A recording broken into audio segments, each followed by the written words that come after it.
Olá, oitavo ano. Espero que todos estejam bem, estejam se cuidando, né? Afinal de contas, a pandemia não acabou, como muitas pessoas acham, né, que acabou.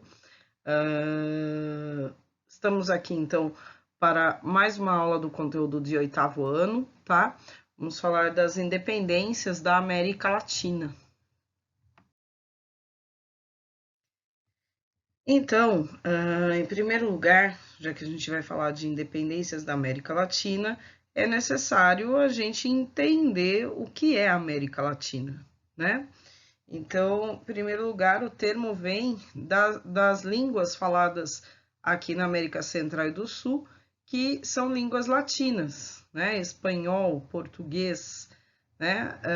Em alguns locais aí, francês, são línguas latinas, porque o latim era o idioma dos antigos romanos, né? E então, o latim, idioma dos romanos, se misturou com idiomas falados pelos povos germânicos ou bárbaros e deram origem aí às línguas latinas. Lembrando que o inglês, o alemão, não são línguas latinas, tá? Então, a América Latina ela é composta pelos países americanos que foram colonizados pela França, pela Espanha e por Portugal, tá? Que é a maior parte da América Central e América do Sul. Tira-se um ou outro território, né, de colonização, por exemplo, holandesa ou de algum outro povo. Bom, para entendermos a independência da América Espanhola, a gente tem que também entender como estava dividida essa sociedade. Como era essa sociedade colonial? Do Brasil, a gente já viu, né, que tinham os senhores de engenho, os agregados, que eram dependentes dos senhores de engenho, e os escravos negros, aí, pessoas pobres. Na América Espanhola era um pouco diferente, tá? Porque a elite ela estava dividida. A elite não era uma só, como no Brasil, né? Nós temos aí os chapetones, que são espanhóis. Eles vêm da Espanha, né, normalmente aí com suas famílias, e ocupam altos cargos administrativos, políticos, e por isso têm privilégios. E esses chapetones, bem como os espanhóis mesmo, né, as pessoas que viviam na metrópole, na Espanha, viam com maus olhos os descendentes de espanhóis nascidos aqui na América. Por isso que deram a eles o nome de crioulos. Crioulo dá a impressão já de ser um mestiço, né? Bom, acontece que esses descendentes espanhóis, muitas vezes, eles não eram mestiços. Na América Espanhola era comum se manter a política de não misturar o sangue, ou pelo menos não reconhecer os filhos de indígenas, né? Então ficavam sendo filhos bastardos. E casamento mesmo era só com mulheres brancas, nem que elas fossem importadas da Europa, né? Então, esses crioulos, na verdade, eles não são exatamente mestiços. Era um ou outro, né? Eles procuravam manter aí essa chamada, entre aspas, pureza do sangue, né? Mas eles eram grandes proprietários de terra, grandes comerciantes. Só que eles não tinham poder político. O poder político era dos chapetones. Os crioulos, no máximo, eles tinham um poder local, através dos cabildos, que era como se fossem câmaras municipais, no máximo, né? Então, os altos cargos administrativos políticos, eles não podiam ocupar, tá?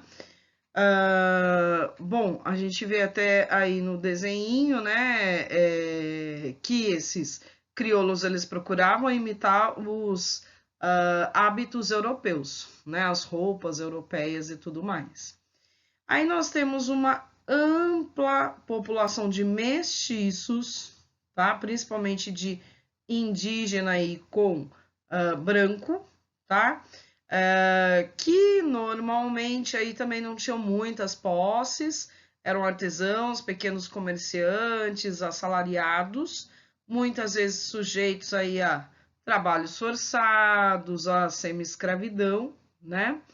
E nós temos aí uma população maior ainda de índios e negros. Os indígenas eram maioria na América espanhola, na América Latina, até hoje, né? Inclusive os descendentes de indígenas são a maioria, tá? Essa população ela era discriminada, explorada nos latifúndios, nas grandes propriedades, nas minas, porque tinham minas de prata no Peru, no México e até em outros locais, né? Existia até uma forma de escravidão que, vamos dizer, era para encobrir a escravidão de fato, né? Que era a mita. A mita justamente era um sorteio que já os incas faziam nas suas terras para que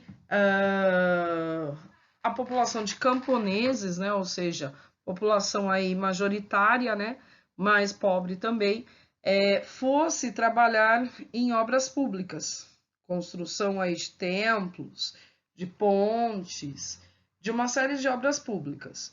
O espanhol manteve isso para fazer o indígena trabalhar nas minas e fazer trabalhos bem pesados também, né?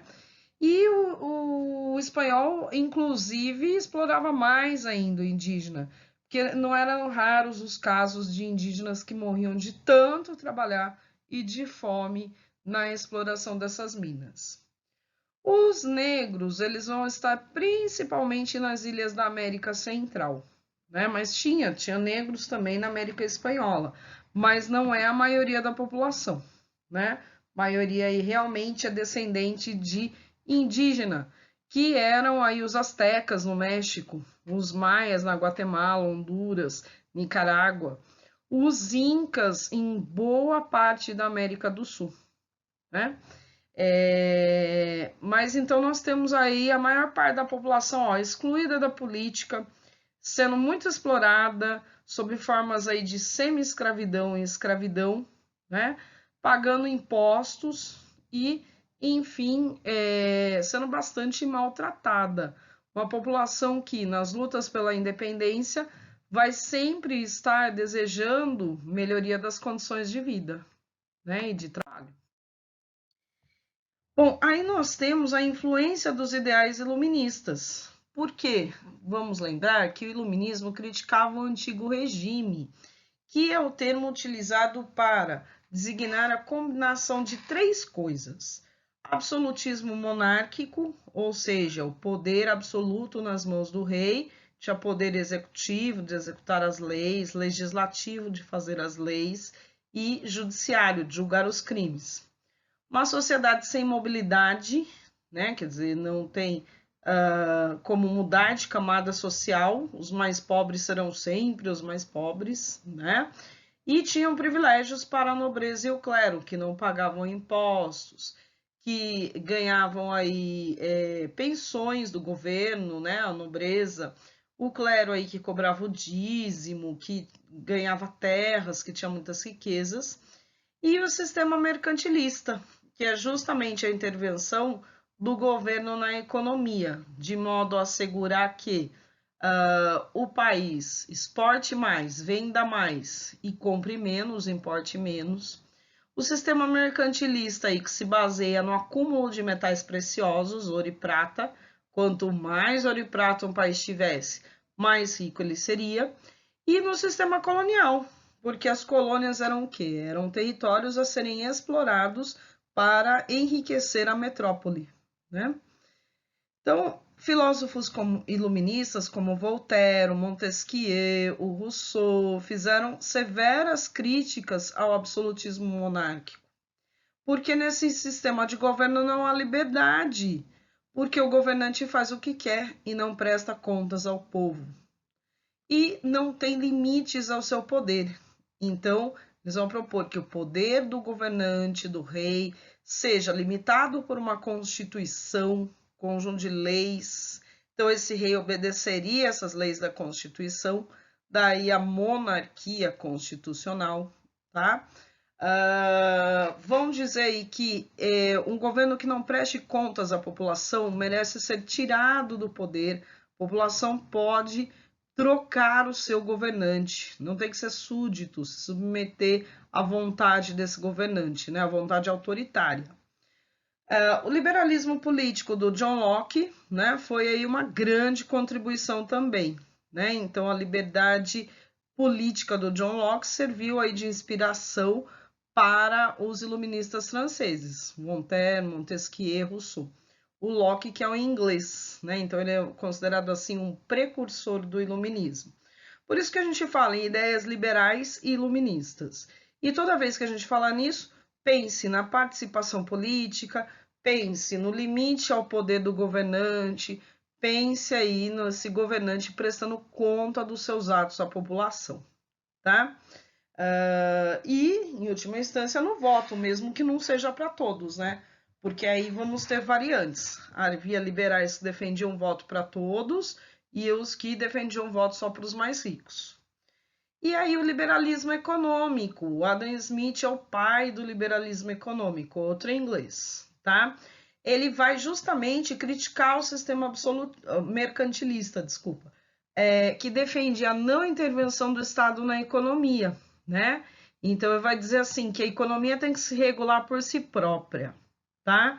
Que vai ser, os preços vão ser dados de acordo com a lei da oferta e da procura, e que o burguês tem que ter o direito de acumular capitais através do lucro, tá? Ele também criticava o sistema colonial, porque as colônias só podiam fazer comércio com a sua metrópole, o país que a ocupou. E isso justamente impediu o avanço do capitalismo mundial, né, da livre concorrência entre as nações. E criticava a escravidão, porque o escravo ele não ganha salário, então ele não vai fazer parte do mercado consumidor, ou seja, aquela parte da população que consome, né?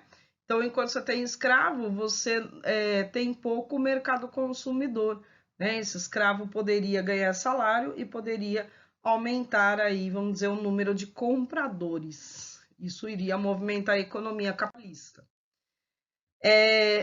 Os ideais iluministas, eles vão justamente inspirar muito as independências da América, certo? Porque as ideias liberais iluministas, elas vão criticar essa exclusividade comercial da metrópole sobre a colônia, né? Vamos falar aí que impede a livre concorrência, a circulação da riqueza, que o trabalho escravo, então, não forma mercado consumidor, né? E essas ideias vão chegar aqui à elite crioula, né? Os crioulos, aqueles descendentes espanhóis que a gente falou, que eram grandes proprietários, mas que não tinham poder político.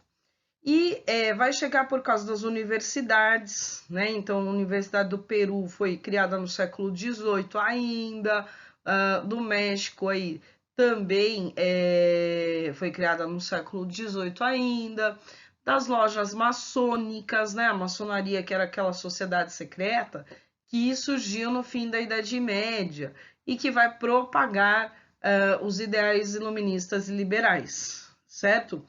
Então, justamente essas ideias iluministas e liberais se colocavam contra o pacto colonial e defendiam a liberdade das colônias.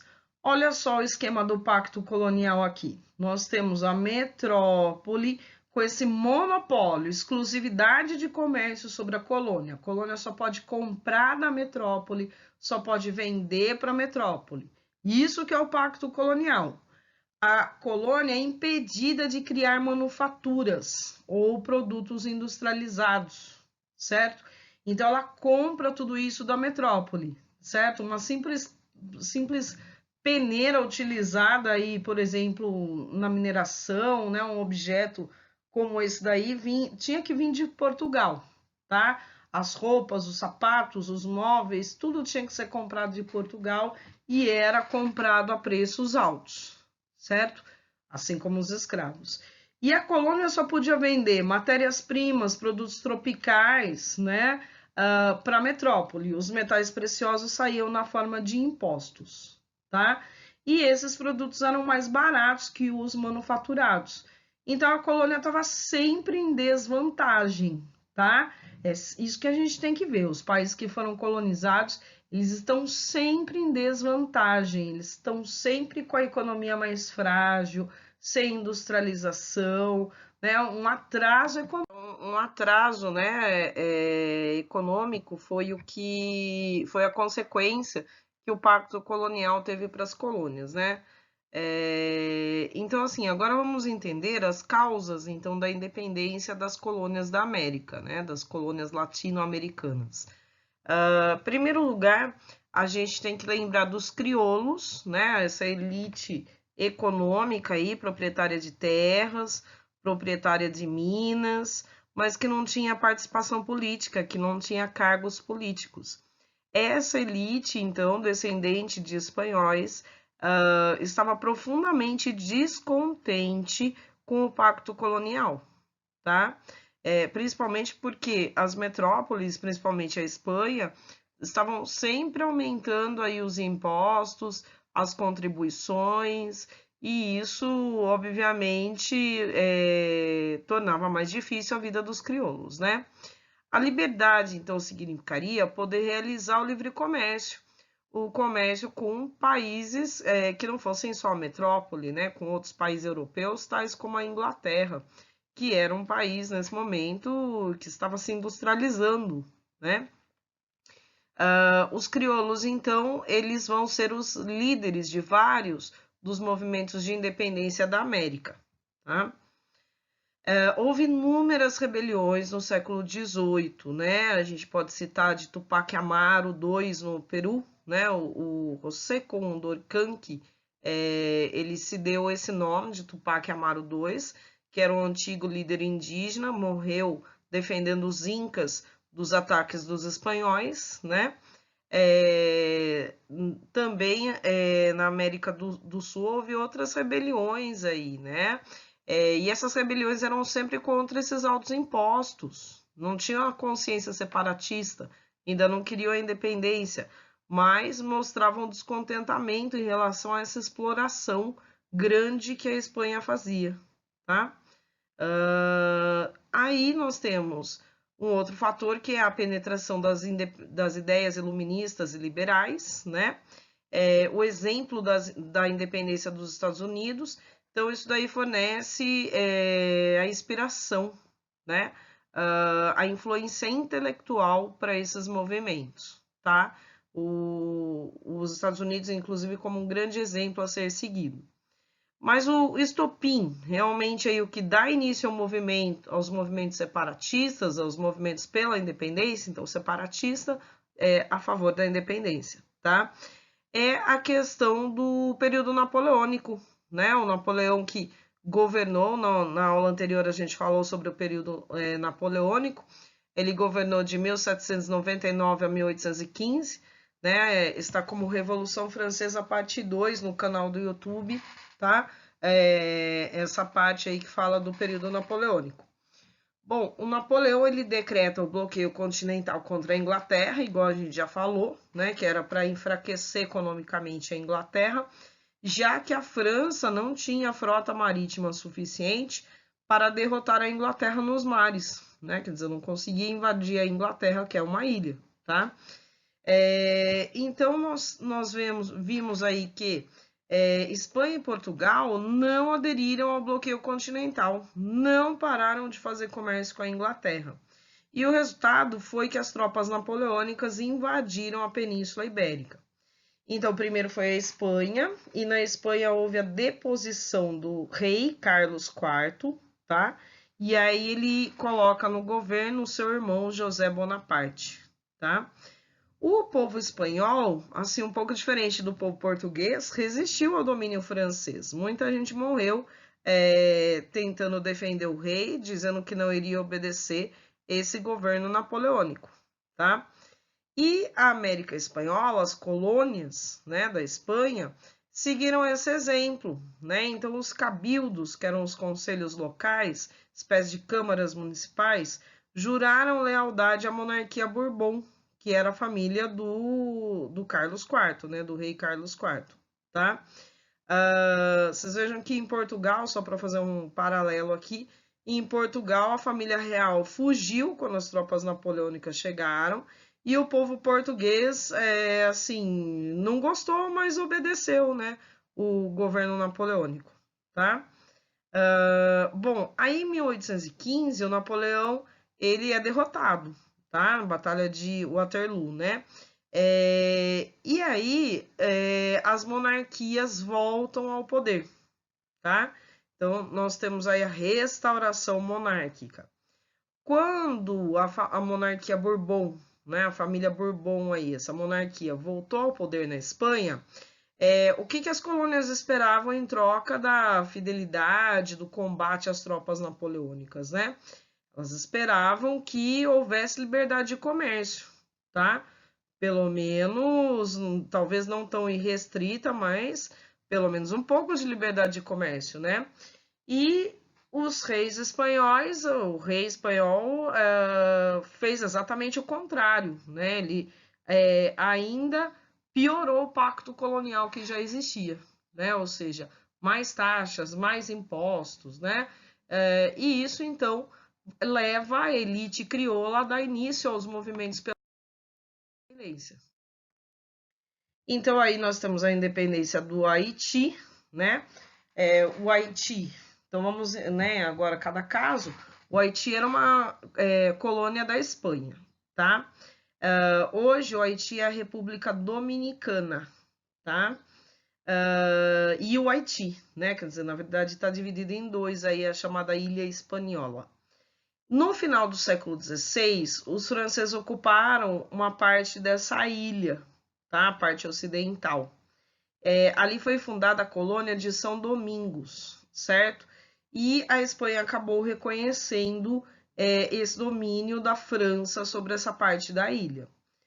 A ilha sobrevivia do cultivo de café, cacau, algodão, açúcar, utilizava muita mão de obra escrava, porque nas ilhas da América Central, a população local, a população indígena, ela foi assim dizimada pelas doenças, né? Foi a que primeiro entrou em contato com os europeus e não tinha imunidade para as doenças que os europeus traziam. E esses escravizados de origem africana, a maior parte deles trabalhava nas lavouras, né? Trabalho pesado aí, as mesmas condições de vida dos escravos negros no Brasil, tá? Havia um pequeno grupo que realizava trabalho doméstico na residência dos senhores e que administrava as fazendas. Essa pequena parte, ela aprendeu a ler e escrever em francês, né? Afinal de contas, os colonizadores eram franceses. E essa parte que entrou em contato, aliás, que aprendeu a ler e escrever, entrou em contato com as ideias iluministas e liberais que vinham lá dos revolucionários franceses. Então, isso muito influenciou, tá? Essa parte aí dos negros, né, escravizados aí do Haiti, certo? Um deles, o François Dominique Toussaint Louverture, ele liderou então a revolta de escravizados e a luta pela independência, certo? A inspiração vinha da Revolução Francesa e principalmente dos jacobinos. Vamos lembrar dos jacobinos? Era aquela pequena burguesia. Pequena burguesia, então, não tem muito lucro, não é banqueiro, não é grande comerciante, não é dono de indústria, né? É a pequena burguesia, que tinha o apoio dos mais pobres, né? Dos sans-culottes na França, de muitos camponeses. Esses jacobinos, eles fizeram as escolas públicas e gratuitas, o voto para todos os homens, independente da condição social, ser pobre ou rico, tá? Fizeram tabelamento de preços, né? Então, preço máximo aí que os itens que hoje seriam da cesta básica poderiam chegar, tá? E eles também declararam o fim da escravidão nas colônias, né?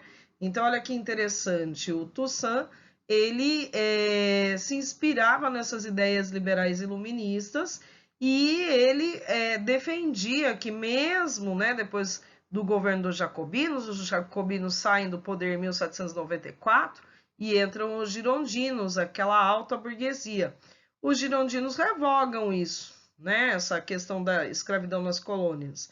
Mas o Toussaint, ele vai dizer assim que essa ideia de escravidão ela é incompatível com as ideias liberais iluministas. E aí ele e um grupo de negros vão liderar a independência do Haiti e ficaram chamados aí de jacobinos negros, né? Justamente por defender esses ideais populares, esses ideais democráticos da fase jacobina aí da Revolução Francesa, tá? Então nós temos aqui, ó, a colonização espanhola e as independências, né? Então nós temos aí vice-reinado da Nova Espanha, né, que vai se tornar o México aí, tá? Em 1821 vai se dar a independência.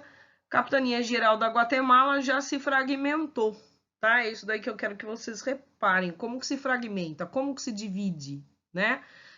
Guatemala, Belize, Honduras, Nicarágua, Panamá, né, já se dividiu totalmente.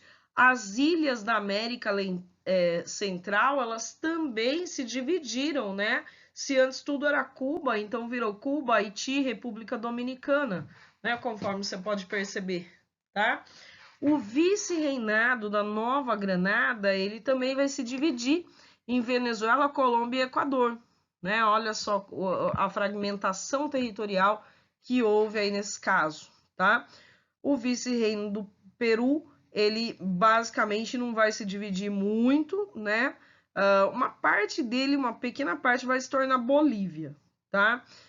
O vice-reinado do Prata, uma parte dele se torna Bolívia, daí surge Paraguai, Argentina e Uruguai. Ele se divide, se fragmenta dessa forma, tá? E a Capitania Geral do Chile, que vira o Chile, e embaixo estão aí os anos, né, no mapa da direita, da independência das colônias latino-americanas, o ano em que essa independência se dá. Se você reparar aí, o Brasil, ele não foi a primeira independência que se deu, não, né? Ele está entre as últimas independências da América, né? No Brasil tentou-se fazer acordos antes da independência, né? Dar um jeitinho aí para não romper totalmente com Portugal, foi isso que aconteceu.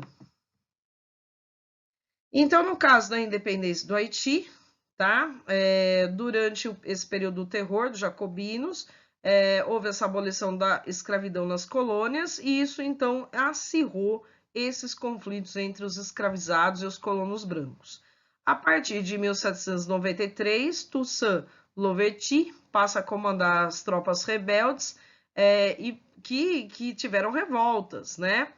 Mas em 1801, Bonaparte ele decide interferir na ilha, né, conter a revolta, restabelecer a escravidão, manda tropas para lá, né? Toussaint acaba sendo capturado e levado à França e morrendo na prisão em 1803. Então, olha só, um primeiro líder aí que acabou morrendo por lutar pela liberdade não só do Haiti, mas dos escravos negros, né? Contra a escravidão. Então, a independência do Haiti tem essa especificidade, tá? Não foi uma luta só pela independência, foi uma luta pela liberdade da população negra, tá? E contra a escravidão. E aí, essa luta ela é continuada pelo Dessalines, tá? Jean-Jacques Dessalines, e o exército francês é expulso em 1803. Dessalines se torna aí o primeiro governante do país, se coroa imperador em 1804, né? Vocês vejam que mesmo lutando pela liberdade dos escravos negros, né, eles seguem assim uma coisa meio governo francês, né, imperador, tem poderes totais, né, no poder, tá? Dizer, não se tornou um país democrático logo de cara, né? Aliás, nenhum país da América Latina se tornou. A democracia na América Latina é algo recente. Democracia que, como vocês sabem, significa participação do povo na política, através do voto, das manifestações, acompanhando a política, cobrando, né, dos seus governantes. Então, a democracia ela é recente na América Latina, tá? É importante a gente entender que o exemplo da independência do Haiti ele se espalha por toda a América, a ponto de qualquer movimento feito por negros ser chamado, inclusive, de haitianismo, né? Os territórios que hoje correspondem, então, a Venezuela, Colômbia, Bolívia, Equador e Panamá, eles tiveram uma liderança aí na independência, que foi a do Simão Bolívar, tá? um líder de origem crioula, então assim, vinha de uma família abastada, inicialmente liderou a independência da Venezuela, e daí esse movimento pela independência foi se espalhando, tá? Para os crioulos, vamos lembrar que o que eles queriam com a independência era liberdade econômica, era poder fazer comércio com outros países além da metrópole, fim do pacto colonial, tá? E também o fato de poder compor a administração pública, de chegar ao poder, tá? Então a gente vê o Bolívar aí em cima. Existe assim um mito bolivariano, né, de que o Bolívar foi assim o cara que inspirou não apenas a independência, mas a união da América Latina, a soberania da América Latina perante outros países do mundo, né? E a Argentina, Uruguai, Paraguai e Chile, né? Então, olha só, as tropas vindas aí mais do sul da América do Sul foram lideradas aí pelo José de San Martín, tá? Então, San Martín, líder do vice-reinado do Prata. Houve aí vamos dizer, uma disputa entre esses dois, tá? Esses dois líderes, porque foram dois grandes líderes da América do Sul. Houve outros líderes locais, tá? Por exemplo, no Uruguai, Artigas, ele vai não apenas conseguir a independência para o Uruguai, mas também com uma proposta de reforma agrária, de redistribuição de terras para os indígenas, tá? Mas também aí não sei se... Também não dá para a gente romantizar muito. Parece que ele era assim, um nacionalista, né? Um democrata e tudo mais, mas há muita polêmica em torno da figura do Artigas também, tá? Como tem também do Simão Bolívar. Bom, mas o Simão Bolívar, uma coisa a gente pode ter como certa. Ele propôs o pan-americanismo. O que é isso? A união dos povos da América Latina, tá? Ele propôs uma união dos países latino-americanos, chamada Liga Americana, com o seguinte objetivo: defender a América Latina de novas tentativas de recolonização, inimigos externos. Além disso, fortalecer a política e a economia, porque a política podia ter muita interferência dos países europeus ainda, né? E a economia era atrasada, agrário-exportadora, exportadora de produto agrícola, tá? E isso, então, deixava os novos países americanos bastante inferiores economicamente às potências capitalistas da Europa, Inglaterra, França, tá? Mesmo, enfim, outros países da Europa. Então, para fazer frente a esse capitalismo internacional, né, para desenvolver a economia latino-americana, tá, para criar indústrias, né, para não depender do capital externo, da Inglaterra, da França, foi que o Bolívar propôs esse pan-americanismo, que, aliás, é uma inspiração hoje na América, tá?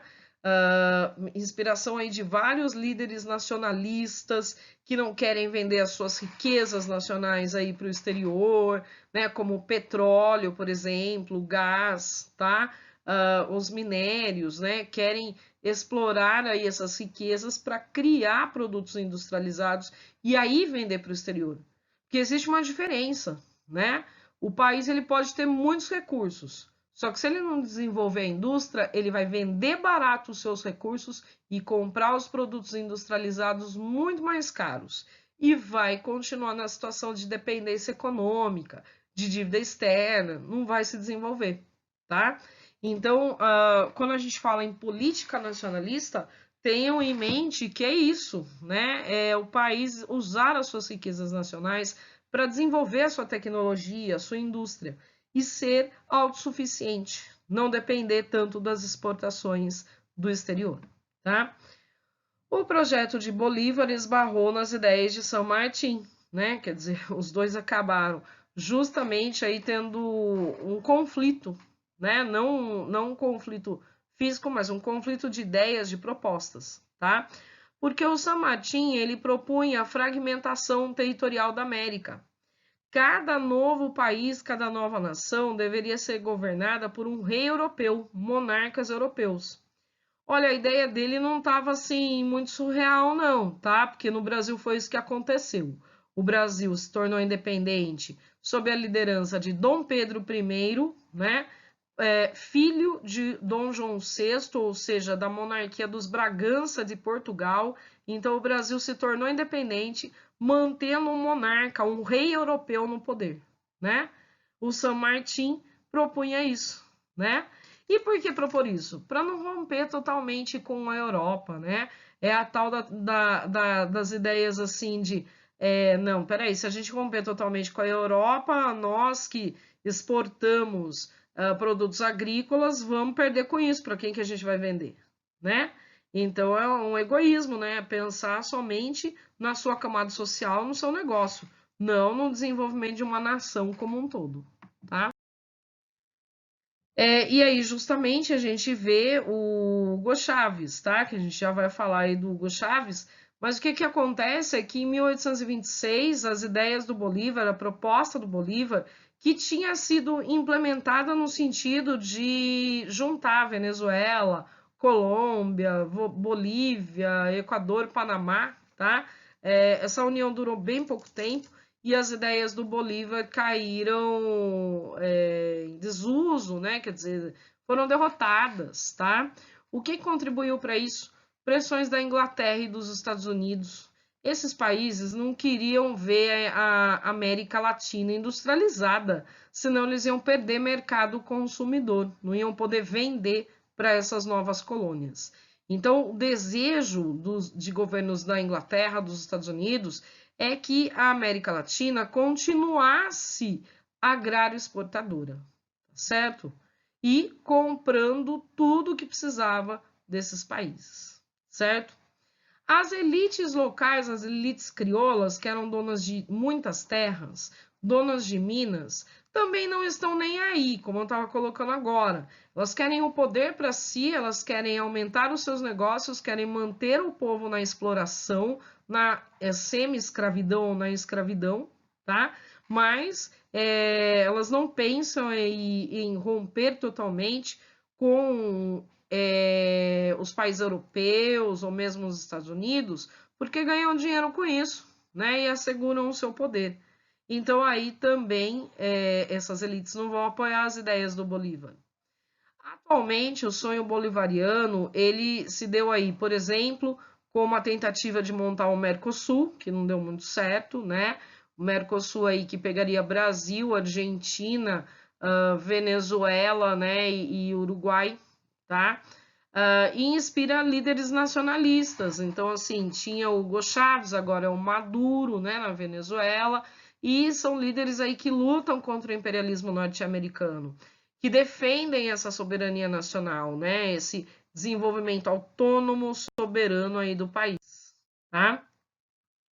Caso da independência do México. O México era uma colônia espanhola. A população colonial, importante aqui, ela é composta por descendentes de astecas, então uma maioria indígena, certo? Em 1810, a luta pela independência começa, mas não apenas como uma luta pela independência. O padre Miguel Hidalgo, então, assim, tem esse caso específico do México, isso é muito importante, e inclusive em quadros, tá? Quadros da independência, que sempre tem padres ao lado de indígenas, tá certo? Então, já caiu muito exercício em vestibular sobre isso, né? Mostrando aí padres liderando indígenas no México. Porque os padres estavam em contato com a miséria, com a exploração que esses indígenas e mestiços passavam, tá? Ainda mais o México aí tendo minas de prata. Então aí que a independência começa com esse lema, independência e liberdade, né? Os indígenas eles queriam terra, reforma agrária. Aliás, não é nem reforma agrária, os indígenas queriam as terras de volta que os europeus tomaram. Bom, teria que ser feita uma redistribuição de terras, sim, né? Mas aí talvez até a tomada, né? Uma coisa mais radical, a tomada das terras dos brancos, tá? E queriam melhores condições de vida, né? Porque a maioria desses indígenas trabalhavam num regime de semi-escravidão, tá? Mas em 1811 o padre Hidalgo foi capturado, foi fuzilado. Um outro padre, o Morelos, continuou essa revolta popular, então não era só uma luta pela independência, era uma luta popular, né, por terra, por liberdade dos indígenas, tá? Mas foi também aí morto, né? Houve repressão a esses movimentos, esses padres aí foram mortos.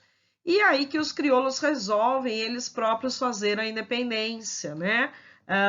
Como é que eles fazem? Eles chamam uma liderança aí militar, que era o general Agostinho de Iturbide, ele proclama a independência.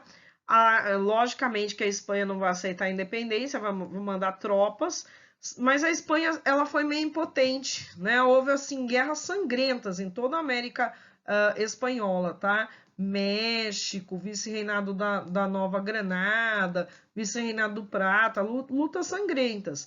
Só que como eram muitos territórios, as tropas espanholas não conseguiam, né? Não conseguiam vencer por isso, né? E muitos territórios aí ficando independentes quase que ao mesmo tempo, tá? Então aí as tropas espanholas têm que se dividir, então por isso que não conseguem, né, dar conta de reprimir esses movimentos pela independência, tá? Mas então o Iturbide ele se proclama imperador em 1823, conseguindo derrotar as tropas espanholas. Então olha só, a independência do México ela acaba sendo sempre liderada, aliás, inicialmente liderada pelo povo, depois liderada pela elite crioula, que afasta esse perigo popular, que afasta esse povo do poder para se manter nos seus privilégios, né? Ter o poder político, ter o poder econômico e explorar o povo. Então, concluindo, nós vemos aí que a maioria dos movimentos foram comandados pela elite crioula, né, essa elite proprietária de terras, de minas, né, latifundiários. A liberdade econômica não tira as novas repúblicas do atraso econômico, né? Então torna esses países dependentes das exportações europeias, exportações de industrializados.